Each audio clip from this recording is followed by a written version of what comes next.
Hello po sa inyong lahat mga ka-crypto. Ako po si Pinoy Crypto Trader at sa video na ito ay atin pong pag-uusapan ang tungkol dito kay Polkadot. Si Polkadot ay isa po itong blockchain network na dinisenyo upang mag-enable ng interoperability o ang kakayahang mag-ugnayan ng iba't ibang blockchains. Sa mga nakaraang buwan, nakapagtala po ito ng napakalaking pagtaas ng presyo na umabot po sa 111% sa loob lamang ng 30 araw or 30 days. Mula po sa matagal nitong downtrend, umakyat itong si Polkadot sa mahalagang resistance level sa presyong $8 kung saan ngayon ay nagsisilbing bagong support level nito. Pero ang tanong ay magpapatuloy ba ang ganitong nararanasang rally nitong si Polkadot? At ayan po ang siyang ating pag-uusapan sa video na ito. Pero bago po tayo magpatuloy, ay nais ko lamang po munang bigyang linaw ang aking disclaimer kung saan ang nilalaman po ng video na ito ay hindi po ito isang financial advice. For education and information purposes lamang po ang layunin nito. Ayan, bakit nga ba umiikot ang atensyon ng crypto market dito kay Polkadot? Isa sa mga pangunahing dahilan ng interest kay Polkadot ay ang malakas na bullish momentum nito. Sa mga technical indicators tulad po ng Relative Strength Index or RSI, makikitang nasa overbought zone itong si Polkadot kung saan ay nangangahulugang tumataas ang buying pressure. Ayan. At ang ganitong sinyalis ng kadalasang positibo, yung ganitong sinyalis po ay kadalasang positibo, ngunit may posibilidad din ng short-term retracement o pansamantalang pagbaba ng presyo. Yan, nakikita natin dito is yung MACD at saka BPP. Ayan, check natin yung wala po yata silang ibinahagi rito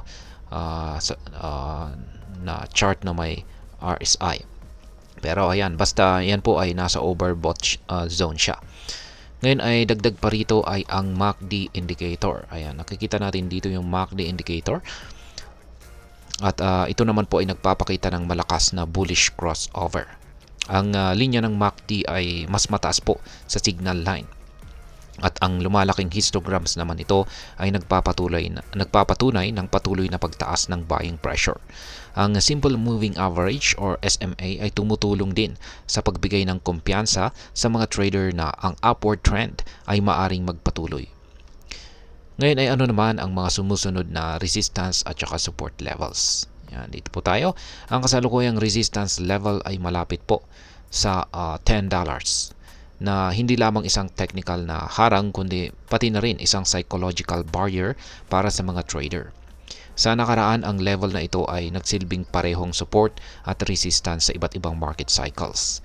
Kung magtatagumpay po si Polkadot na lampasan ang $10, maaaring maabot nito ang presyong $12.60.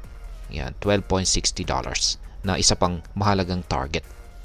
Gayunpaman, kung magkaroon po ng bearish reversal, maaaring bumalik po ang presyo sa mga support levels na $6.57 o mas mababa pa sa $5.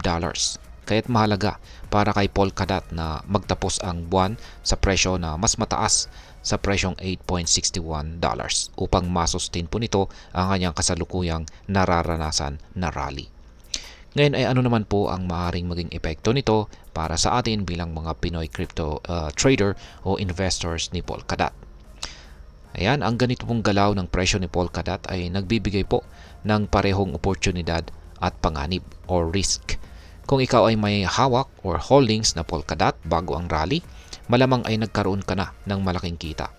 Ngunit para sa mga nagbabalak pa lamang na pumasok, ay dapat pong mag-ingat dahil ang mataas na volatility ay maaaring magdulot ng biglaang pagbabago ng presyo. Kung nagpaplano ka pong mag-invest dito kay Polkadot, mahalagang pag-aralan ang mga technical at fundamental factors. Ang RSI at MACD ay nagbibigay po ng mahalagang insights, ngunit huwag pong kalimutan ang posibilidad ng bearish retracements. Tandaan, ang long-term investment ay mas ligtas kaysa sa short-term trading, lalo na kung hindi ka sigurado sa galaw ng market. Ngayon ay ano naman po ang aking masasabi tungkol dito? Ang rally ni Polkadot ay nagpapakita po ng potensyal ng cryptocurrency na makarecover mula sa downtrend. Gayunpaman, ang ganitong galaw ay nangangailangan ng maingat na pagsusuri at tamang timing. Para sa mga Pinoy,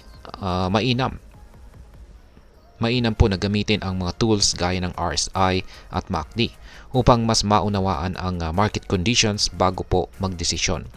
Ang diversification o pagkalat ng iyong investment ay isang mahalagang diskarte upang mabawasan ang risk. Sa kabuuan, si Polkadot ay isa naman pong promising na asset, ngunit dapat po itong lapitan ng may pag-iingat at kalkulasyon.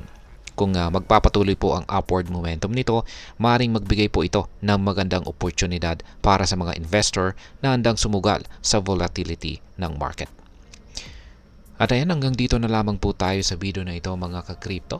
Sana po ay inyong nagustuhan ang aking paliwanag sa video na ito. Kung inyo po itong nagustuhan, pag-click lamang po ang like button nito. Marami pong salamat sa panonood. Ingat po tayo lagi at God bless po sa ating lahat.